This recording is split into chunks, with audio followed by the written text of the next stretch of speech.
Hi everyone, welcome back to another tutorial from Tech4Gamers. Today in this episode we will be learning how to mute team invites in Brawl Stars game.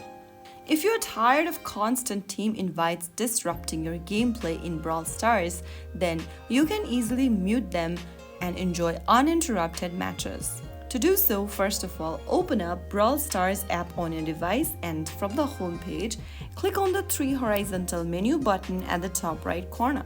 In the pop-up or the expanded menu, click on Settings. Under Settings, go to Mute Team Invites button at the top right and make sure that you've selected Off. Once it is turned off, exit the Settings menu to return to the game. And by following these steps, you can now enjoy a more focused and uninterrupted gaming experience in Brawl Stars. If you found the video helpful, don't forget to like, share and subscribe to the channel. I will be back again in the next video. Thank you for watching.